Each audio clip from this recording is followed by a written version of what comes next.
Welcome back, Dodo. Okay, so Dodo Trip featuring Co Lee advertisement. While the ad is going, I'll read the press release. And Josh, pretend that you're like a playlister, All and then right. what would you think about this? All right. Okay, All right. Dodo Trip, elements of a classic '90s era LTJ Bukum fused with the current indie aesthetic and rap vocals from Co Lee make the new track from European producer Trip, a track that will surely feature on any hazy evening playlist this summer. I think that the wording is weird because it makes you think. It says make the new track from European producer, and then it says Trip, but Trip is the song. Right. Dodo's right. the producer, I imagine. Right. So Dodo, I would kind of switch things around there. And rap vocals from Coley make the new track from European producer Dodo. Yeah. So all of those references combined with European producer sort of makes you at first glance think is this somebody else's track that they did something to, or like what's going on? Yeah. So just making it clear from the European producer Dodo, Trip. Just restructuring the sentence grammatically, but that's a small thing. Yeah. Oh, he has one on SoundCloud too, and the ad's still going, so I'll read it. Trip combines hip-hop storytelling with analog sound, electric guitar, and breakbeats to create an atmospheric, insistent banger. This is a good press release. Dodo teamed up with Budapest-based rapper Co Lee to create a track with a trippy backing, which appeals to rap as well as to indie fans, merging the genres to create something remarkable.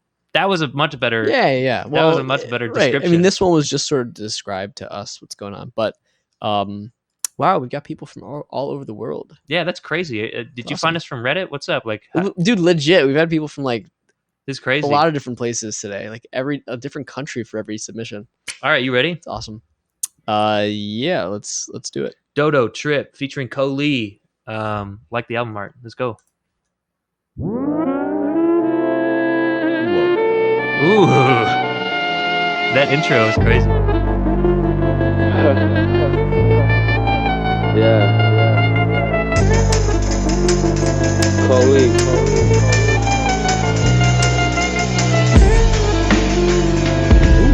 Yeah. That's heavy. Okay, check.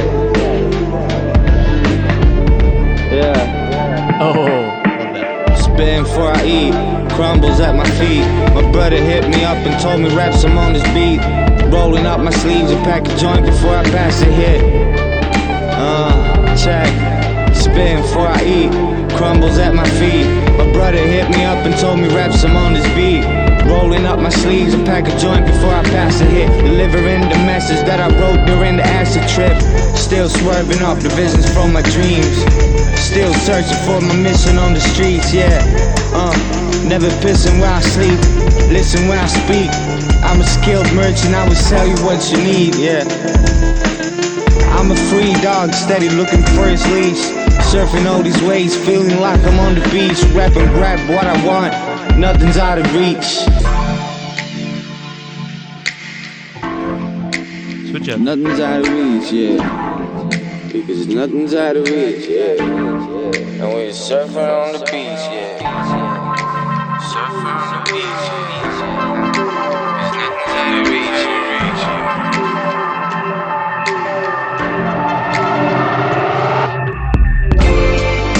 Ooh. Hell yeah. Wow.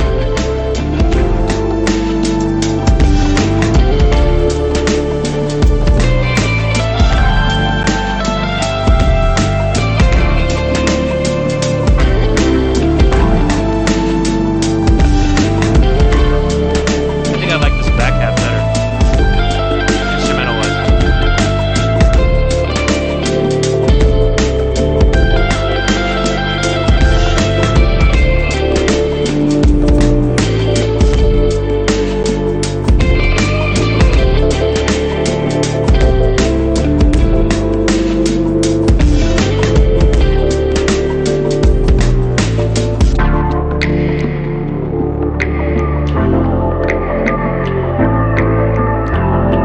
Nice.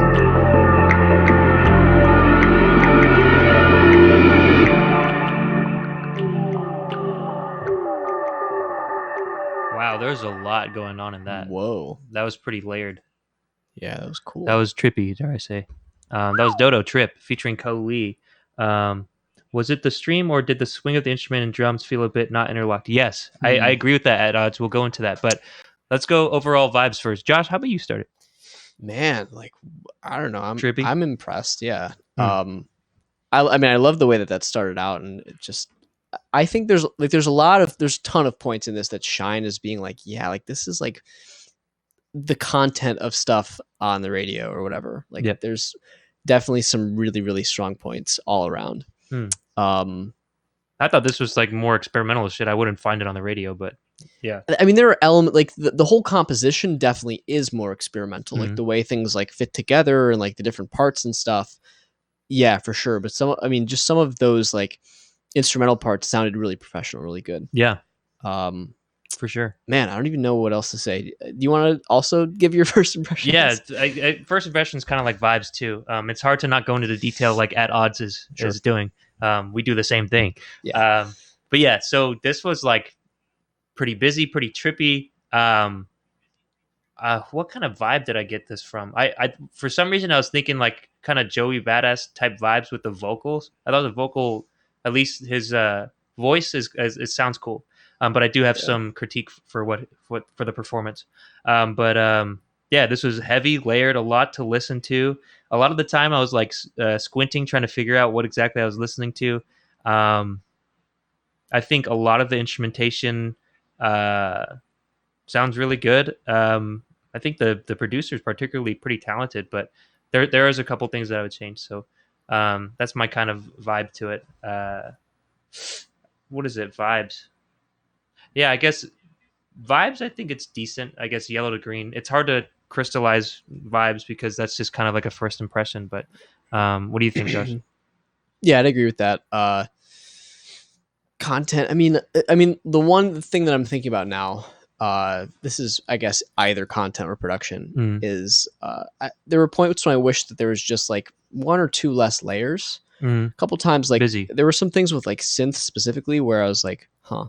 That sticks out a little bit from the rest. It almost sounds like it doesn't belong with the rest of the parts. Yeah. And especially there was like one or two points when there's a synth that was like fairly upfront in the mix that was panning left and right. Yeah. And that was near the end, huh? Yeah. And that's the kind of thing like if that's super, if it's super like integral to the song, like that part of the song, that's what I think it is. Like you can do panning left and right type stuff if it sort of functions as part of the arrangement rather than the mix, because you're actually creating motion in the song. Yeah. And so if you're trying to showcase that motion as part of something important in the structure, then you can do it.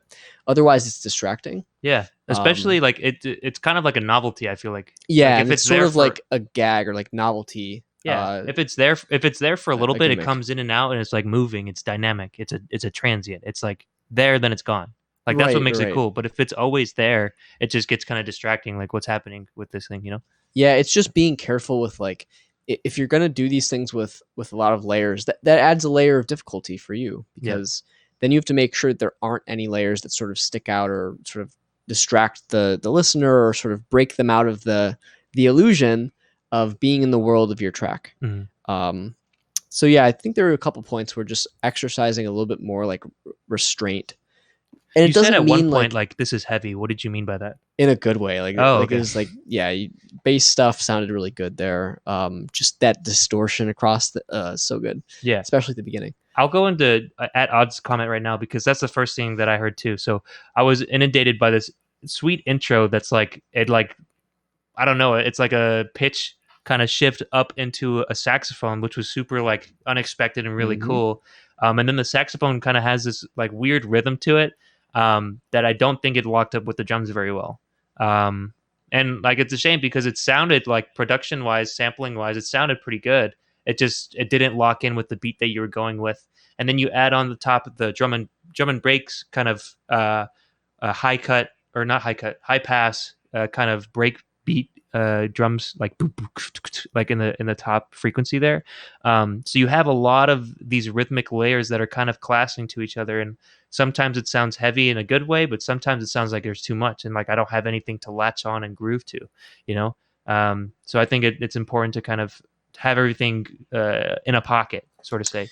So yeah, I think like chaos or the feeling of a lot going on can be used. It's not like there can't be music that has that. Sure. It's just that like I think you need to be thinking about what the narrative is, sort of. You know what I mean? Like at points, it sort of sounds like there's just stuff sort of strung together. Maybe that's the point of it being called Trip. Maybe is that it's just sort of like a wild trip, but like even in a wild trip or whatever, there's a journey.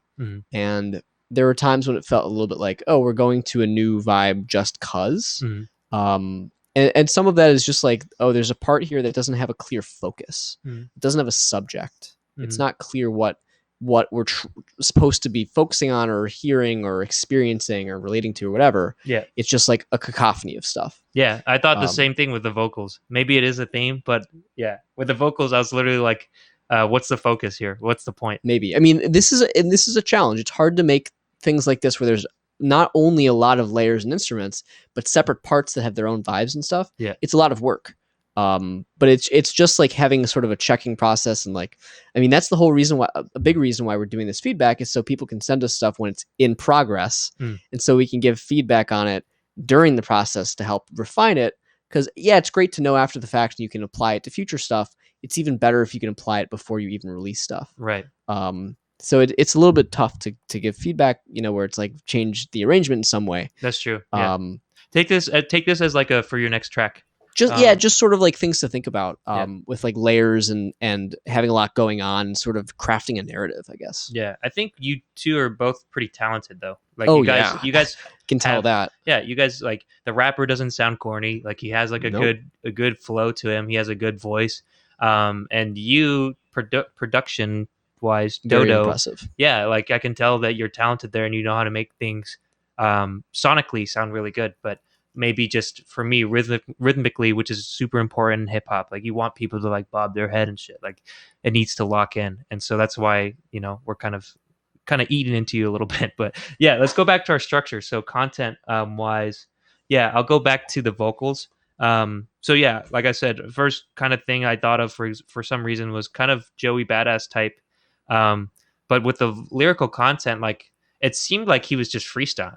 Like I don't know what the purpose of what he was saying. Like he had some lines in there. I can't quote them now. I forgot it. I caught it while it was happening, but like it wasn't like super memorable. And it seemed like it was a little bit behind everything else.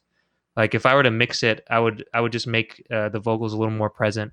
But honestly, it wasn't too bad. Like it was probably just, a couple, maybe just like a couple like decimal points of dB boost in the vocals, or maybe you duck the instrumental frequencies in the frequency that his vocals at. But yeah, that's what I heard from the vocal side. It was just kind of forgettable, which is a shame because I think he has a dope voice.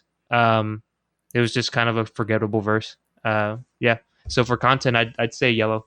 What do you think? Yeah, I would give content yellow too. Just more on like the sort of narrative side of, crafting the song to have a clearer journey for the listener, like where we're going. Yeah. And again, it's a challenge when you're trying to make it like a trip where you take them through multiple different places. But Alice in Wonderland is not as interesting if you don't know what the hell's going on. Mm-hmm. That's true. And what is it? Production? Oh, we already kind of talked about production. Yeah, so I think sonically, I think it sounds pretty solid. Yeah. So production wise, like the only thing is the rap vocals for me, and then I think near the end there's like snaps that sounded a little bit harsh in a particular frequency. I would just take like a really skinny EQ band, find where the snap, where that kind of harsh frequency is, and duck it. But yeah, I would say it's between yellow and green. Like it's pretty solid. Like you did a pretty good job, I think, on the overall mix. Yeah. What about you? Yeah, I'd give it a chartreuse. Yeah, because chartreuse. This is one where there's a ton of shit that's like really, really well done, well implemented in the production.